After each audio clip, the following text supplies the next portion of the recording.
chân bò cầm cây roi thật to, bò không đi lấy cái roi ra chọc đít bò, bò đứng dậy đi ngay.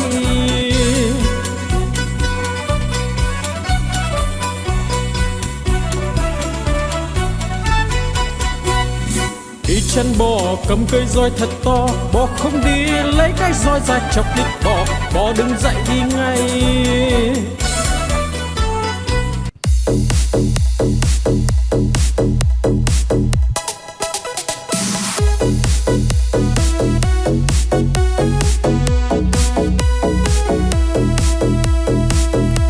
Bướm bay bướm lượn, bướm đậu nhành hoa, khoe đôi cánh đẹp rực rỡ muôn màu. Bướm bay bướm lượn, bướm đón mùa xuân, vàng xanh đỏ tím, bướm bay dợp trời.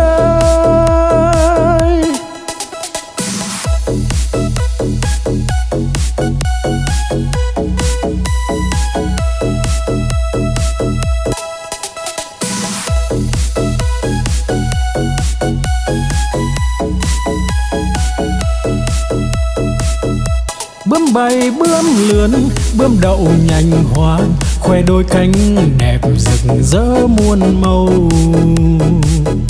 Bướm bay bướm lượn, bướm đón mùa xuân, vàng xanh đỏ tím, bướm bay dợp trời.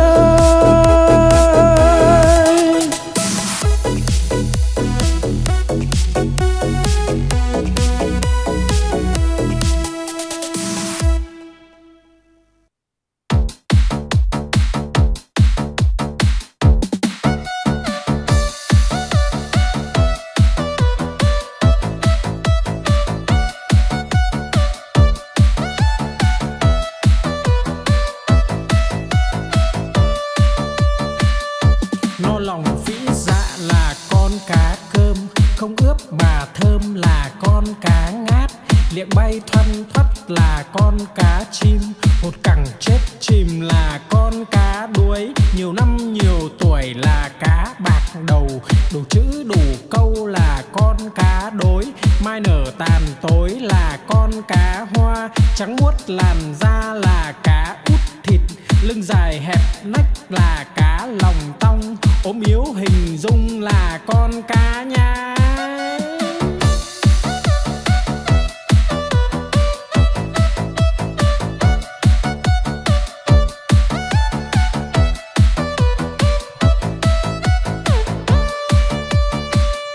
No lòng vĩ dạ là con cá cơm, không ướp mà thơm là con cá ngát. Liệng bay thoăn thoắt là con cá chim, hột cẳng chết chìm là con cá đuối. Nhiều năm nhiều tuổi là cá bạc đầu, đủ chữ đủ câu là con cá đối. Mai nở tàn tối là con cá hoa, trắng muốt làn da là cá út thịt. Lưng dài hẹp nách là cá lòng tong, ốm yếu hình dung là con cá nhái.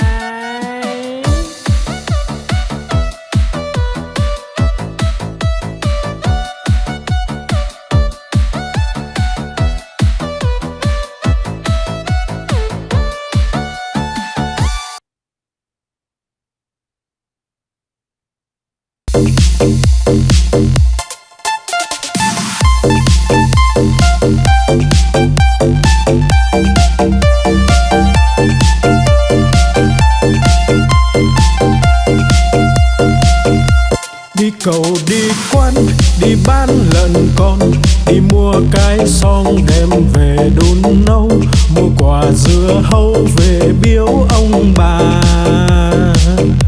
Mua một đàn gà để cho ăn thóc, mua lược chải tóc, mua cặp gội đầu, đi mau về mau kẻo trời sắp tối.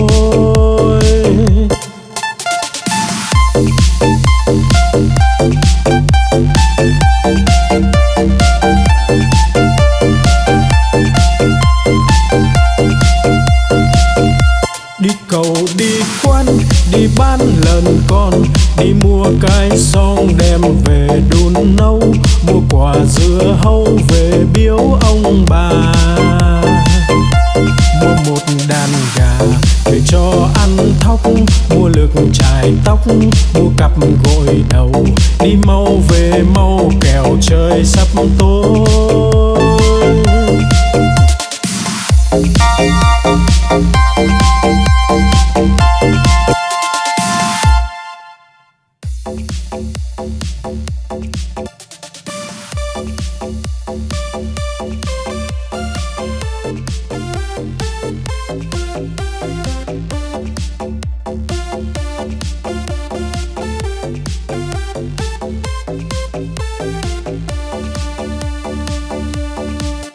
Con cua mà có hai càng, đầu tai không có bò ngang cả đời. Con cá mà có cái đuôi, hai vây ve vầy nó bơi rất tài. Con rùa mà có cái mai, cái cổ thụt ngắn thụt dài vào da. Con voi mà có hai ngà, cái vòi nó cuốn đồ nhà đồ cây. Con chim mà có cánh bay, bay cùng Nam Bắc Đông Tây tỏ tường.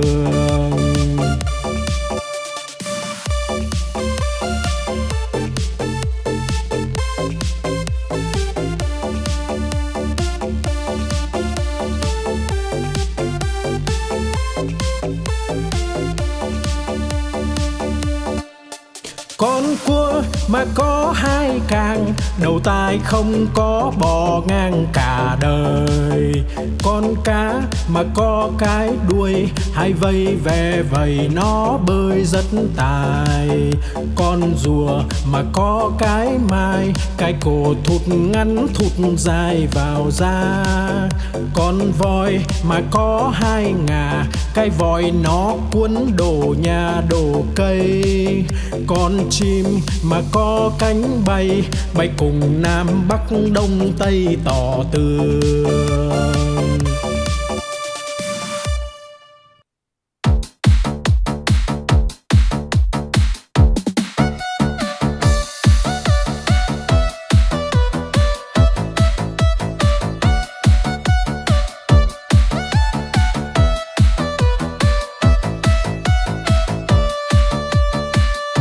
No lòng phĩ dạ là con cá cơm, không ướp mà thơm là con cá ngát.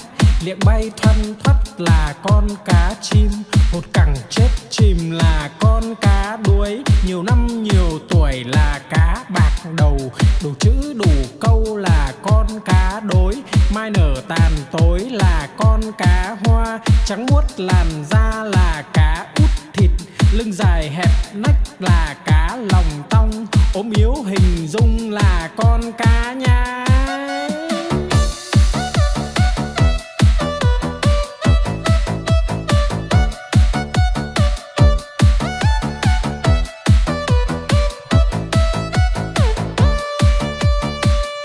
No lòng phĩ dạ là con cá cơm, không ướp mà thơm là con cá ngát. Liệng bay thoăn thoắt là con cá chim, hột cẳng chết chìm là con cá đuối. Nhiều năm nhiều tuổi là cá bạc đầu, đủ chữ đủ câu là con cá đối. Mai nở tàn tối là con cá hoa, trắng muốt làn da là cá út thịt.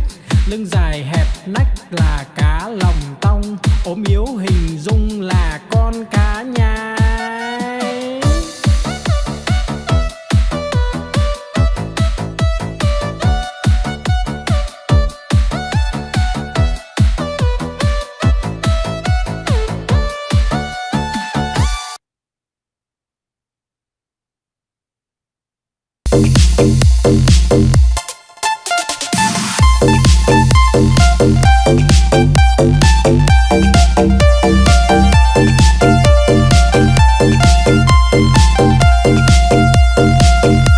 Đi cầu đi quán, đi bán lợn con, đi mua cái xong đem về đun nấu. Mua quả dưa hấu về biếu ông bà, mua một đàn gà về cho ăn thóc. Mua lược chải tóc, mua cặp gội đầu, đi mau về mau kẻo trời sắp tối.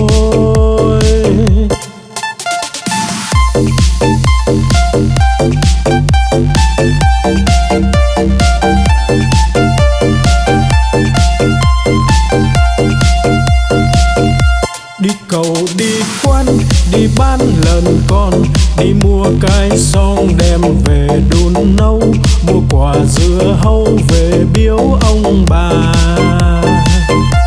Mua một đàn gà để cho ăn thóc, mua lược chải tóc, mua cặp gội đầu. Đi mau về mau kẻo trời sắp tối.